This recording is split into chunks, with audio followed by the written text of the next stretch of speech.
What's going on, everybody? Mortem here, this time bringing you an update on Baldur's Gate 3 with some highlights for patch 5, a pretty massive change to the game, with the update itself being about 30 gigabytes, bringing us all sorts of things like a brand new epilogue scene that I think will tackle probably most people's big complaints with how the game wrapped up, alongside new difficulties, inventory management systems, and just general performance and bug fixes, of course. Now, a lot of these things I have been calling for personally, so I was very excited to see them in this patch, but in addition to those big things, there's also a ton of smaller things, like, of course, the performance and bug fixes, but even more specific things like there being a new fight in the endgame if you happen to betray Nightsong, being able to use Orin's outfit after you defeat her, or fixing the long-broken puzzle in Cazador's mansion that has literally not worked since launch. But first, let's dive into the big stuff with, of course, the difficulty settings. Again, something I've personally been calling for quite some time, which was either a more difficult way to play the game or a customizable difficulty. And they've went ahead and added both. For starters, we have Honor Mode, which is effectively an Iron Man mode, meaning you only have one save,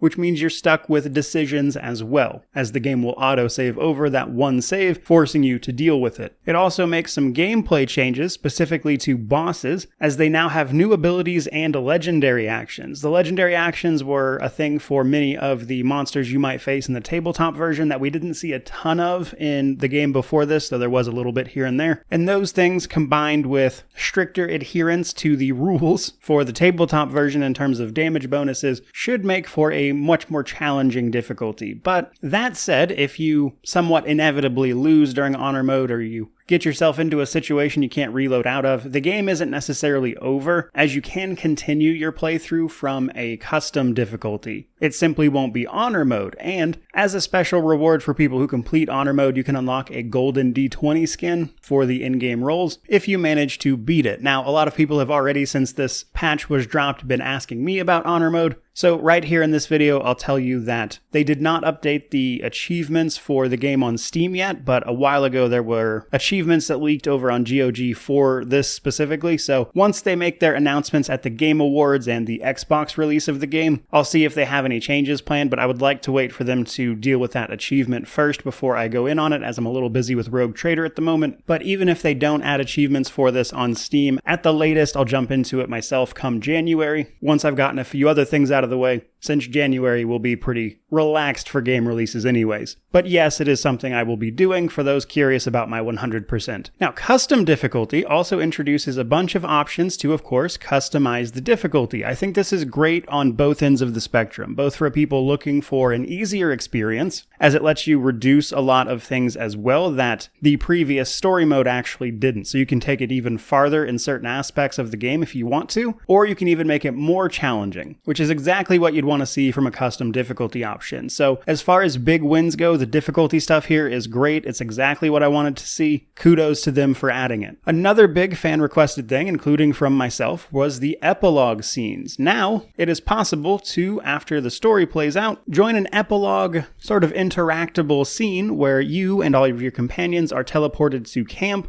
where you can discuss what they've been up to, what you've been up to, as well as receive all sorts of letters from various people, and it is a nice way to wrap up both what happens to everyone and you in a way that is infinitely more satisfying than the previous experience. But a couple of notes on this. One, in order to get this scene, you have to have chosen an ending that would give it to you. For instance, if you pick an ending where everyone dies, or you perhaps take over the world as an evil villain, obviously it doesn't exactly make sense for this scene to play out. Otherwise, however, this scene is really great at reflecting the choices you've made. I loaded up several of my 11 playthroughs to see exactly how this scene changed, and it was pretty substantial. Now, the only real criticism I have of this is that when I loaded up my Gale playthrough, the epilogue actually chose the wrong ending to his personal story. That is to say, it was different than the one I picked, but other than that one hiccup, it was a really great experience running through all these different options. Obviously, I don't want to spoil too much here, but I thought it was really cool cool and well done, and I think hopefully it will bring a lot of people the closure of the story that they were looking for, including myself. But needless to say, there's a ton of variations to this based on things like who you romanced, what the outcomes for individual origin characters' stories were, how those endings clash with yours, and Larian themselves describe it as the single most reactive piece of content in the game, and I'm inclined to believe them. But we're not done yet. One of the, I would say, biggest highlights for me is a long-requested quality of life feature allowing you to access the inventory of other companions while at camp that aren't in your party, and thanks to this button on the bottom left here, you can now do that. Though, again, I think this might have been where I was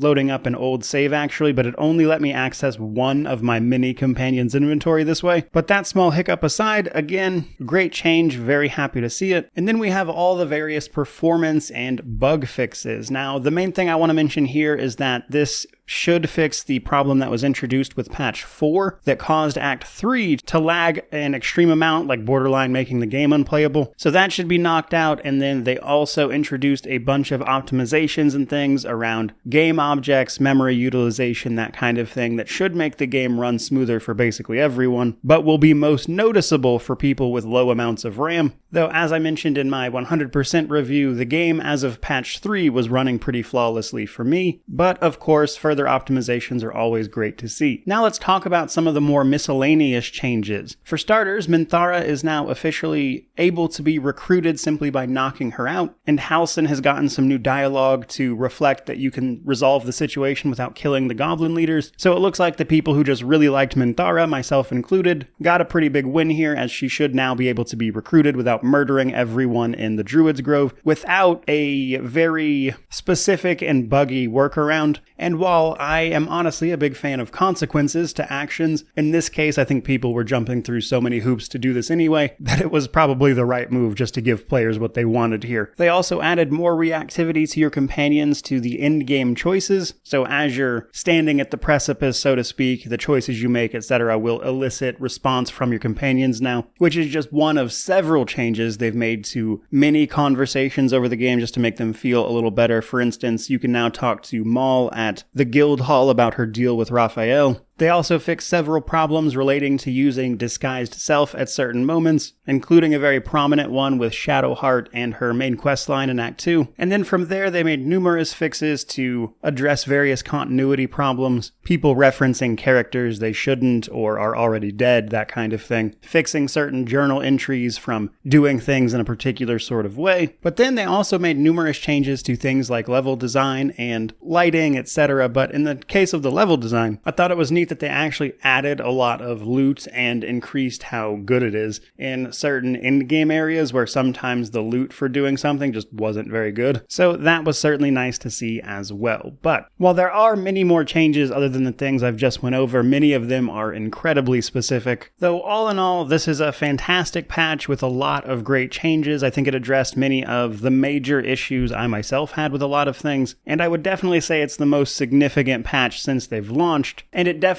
improved the game in more ways than one. So, with all of that said, fantastic patch. Looking forward to diving into honor mode for myself here before too long, but again, I do need to deal with some other things first. But by all means, let me know what you think about these changes down in the comment section below, which of course means to like, comment, subscribe, all that YouTube jazz. But regardless of any of that, truly, just thank you so much for watching. I really do appreciate it. May you wander in wisdom and have an amazing day.